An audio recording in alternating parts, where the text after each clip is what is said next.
So the two main thrusts of criticism for the iPhone SE in 2022 have been battery life and the screen or design. The first one was absolutely blown out of the water. People were saying that much like the other iPhone SE, this was going to get 2 hours, 3 hours of screen on time. Well, now I'm getting up over 6, so battery is certainly not a concern, which is very impressive coming from a 2,000 milliamp hour battery, but it goes to show you the efficiencies of the Apple Silicon and the A15 chip. So now we've turned towards the design and mainly the screen. And I don't want people who are thinking about this device and who would absolutely love this device, I don't want you being swayed by a lot of the negativity regarding the display, because there's a lot of confusion that could go on when you just look at the spec. When you just look at it and you see, oh, 720 only. How is that possible? You can't. Apple's ripping you off giving you a 720p display. So we're going to talk about the display here today. If you're somebody who just doesn't get involved in tech, if you're just looking at this as a simple device that you wanted to get an Apple device, you wanted to get into the Apple ecosystem, but you want to do so at a certain price point, you might be thinking, geez, my home TV is 1080p or 2K or 4K or something like that. Yeah, but it has to be because it's spread over 60 inches, 70 inches, 50 inches. So if it were 720p or below, you'd notice it because over that size, you would notice a degradation of the quality of the image.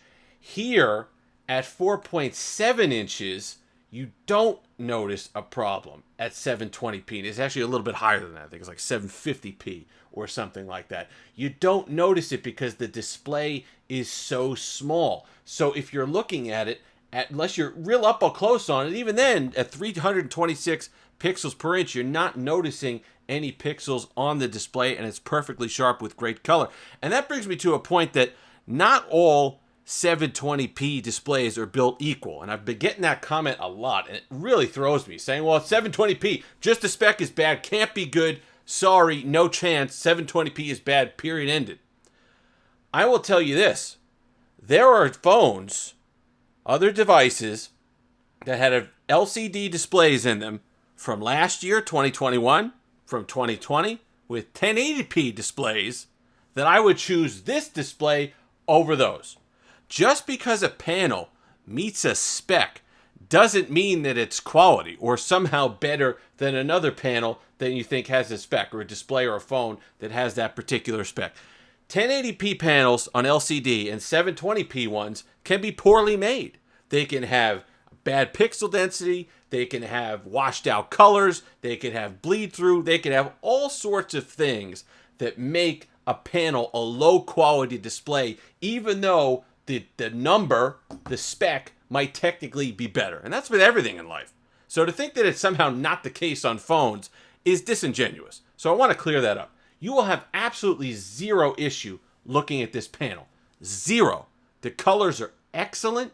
You can't see any pixels. The brightness is good. The saturation is there. Social media looks great. Everything you're doing, your pictures look great.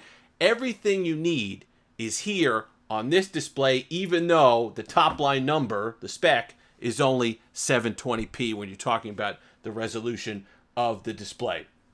But fantastic display, and everything you're going to want is certainly there. The other thing about it is people were like, well, why didn't they just throw a 1080p display in there, right? Just give us that, make us happy. It would make the experience. Two things. Number one, it really wouldn't make the experience. Realistically, if you're looking at it on a display this size, 1080p and 720p is not going to make that big of a difference, if you can even notice it at all at this size of display. It's not going to make that big of a difference. And the problem is that you got to think of these devices as like you're building an RPG character in a game, right? And you have a set amount of ability points that you get to assign your character at the beginning of the game. It's not an infinite number of points that you get to assign. You know, everybody wants a 4K display and 120 hertz and this RAM and this processor and this build quality and this design, and they want it for $300. Well, that's not the universe. Certainly not the...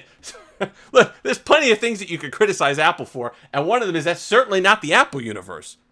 Not the one that I've known, that's for sure. Like, this should have probably 128 gigs of storage. That's a valid complaint here. But Apple's going to Apple. Apple's going to Apple. But one of the things that you shouldn't be worried about is the display. So if you were to bump it up let's say they were to give you that 1080p display. Well, that's got to take from somewhere else. And where are you taking from? I don't want to take from the battery life on this device, but you'd be doing that because a 1080p display is going to chew up more battery to push the resolution on that to this display. I don't want to be giving up battery life when the advantage, when what you gain is minimal, if at all. I'm not doing that. And if it makes it slightly more expensive, because I already think this is at the top end of the range of where this device should be. I would have liked it at $399, $429 I could live with it. I think it's a fantastic deal when you boil down what it actually is. But you have to be careful because you add that 1080p display, maybe you add 90 hertz or something like that, then all of a sudden you're creeping up into a range that doesn't make it as attractive for the target audience. Which there are a lot of people. This is the 8th best-selling phone in the world in 2021 in a year when they didn't even refresh it. What does that tell you? A lot of people know what they want. A lot of people love this device. There's a lot of stories of people going into Apple stores and just ripping these off the shelves. Because you'd be surprised how many people just want a cheap Apple device or cheap-ish Apple device like this, and they don't care about the specs. They don't care about the swipe and all the rest of it, and the fact that Touch ID is there. They just want a good, solid, well-built Apple product that works, and this certainly fits the bill. So if there's anything that's going to risk making this more expensive or hurting the battery life, I'm against it. And I'm going to tell you from experience. Everyone says, well, I've been using these products for forever. Apple products since the PowerBooks in the 90s. Okay, so over 25 years now.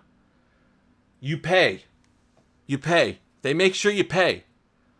But at the end of the day, when you factor in the quality, when you factor in the care and the ingenuity that went into some of this stuff, you do get what you pay for.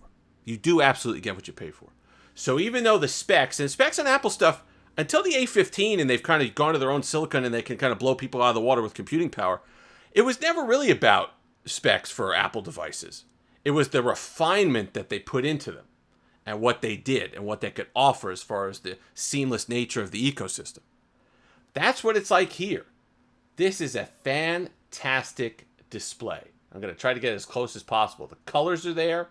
Everything is there. The brightness is there. You're going to have no problem looking at this.